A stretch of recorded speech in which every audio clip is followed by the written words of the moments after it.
AP governor justice Abdul Nazeer అస్వస్థతకు గురయ్యారు. దీంతో లోక్ భవన్ సిబ్బంది ఆయనను హుటాహుటిన తాడేపల్లిలోని మణిపాల్ ఆసుపత్రికి తరలించారు. ప్రస్తుతం వైద్య బృందం ఆయనకు అత్యవసర చికిత్స అందిస్తుంది. ఈ మేరకు ఆయన ఆరోగ్య పరిస్థితిని నిశితంగా పర్యవేక్షిస్తున్నామని, ప్రస్తుతం ఆయనకు మెరుగైన వైద్య సేవలు అందుతున్నాయని ఆసుపత్రి వర్గాలు వెల్లడించాయి.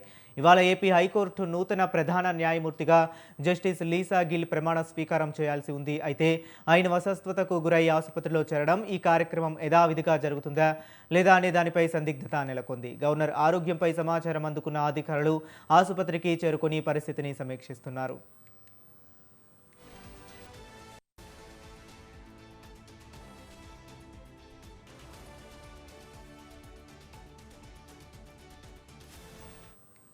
AP governor justice Abdul Nazeer అస్వస్థతకు గురయ్యారు. దీంతో లోక్ భవన్ సిబ్బంది ఆయనను హుటాహుటిన తాడేపల్లిలోని మణిపాల్ ఆసుపత్రికి తరలించారు. ఇదే అంశం గురించి మరింత సమాచారాన్ని ఒక కరెస్పాండెంట్ సూర్యప్రకాష్ విశాఖపట్నం నుంచి ఫోన్ లైన్లో అందిస్తారు. సూర్యప్రకాష్, చెప్పండి. హరీష్, ఆంధ్రప్రదేశ్ రాష్ట్ర గవర్నర్ జస్టిస్ అబ్దుల్ నజీర్ కి అయితే ఉదయం వేకుజామున 5:30 ఆ సమయంలో అయితే తీవ్ర అస్వస్థత అయితే గురవడం అయితే జరిగింది. అదే సమయంలో అక్కడ సిబ్బంది ఎవరైతే ఉంటారో లోక్ భవన్ లో సిబ్బంది వెంటనే గమనించి వాళ్ళని దగ్గరలో ఉన్న మణిపాల్ ఆసుపత్రిలో అయితే చేర్పించిన పరిస్థితి అయితే కనిపిస్తుంది. ఈరోజు దాదాపు షెడ్యూల్ ఏదైతే ఉందో ఆ షెడ్యూల్ మొత్తాన్ని కూడా ప్రస్తుతం అన్నింటిని కూడా రద్దు చేశారు.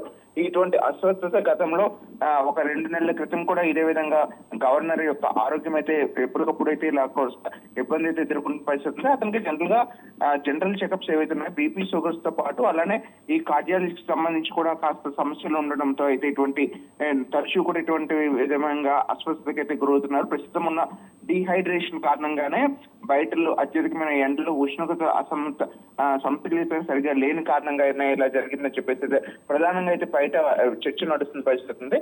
దీనికి సంబంధించి ఇప్పటికీ మణిపాల్ ఆసుపత్రిలో చేర్చారు. దానికి సంబంధించి లోపల అన్ని యొక్క టెస్టులు ఏవైతే ఉంటాయో ఆ టెస్టులు అన్నింటి కూడా ప్రస్తుతం చేస్తున్న పరిస్థితి కనిపిస్తుంది. Hari, right, thank you Suryaprakash.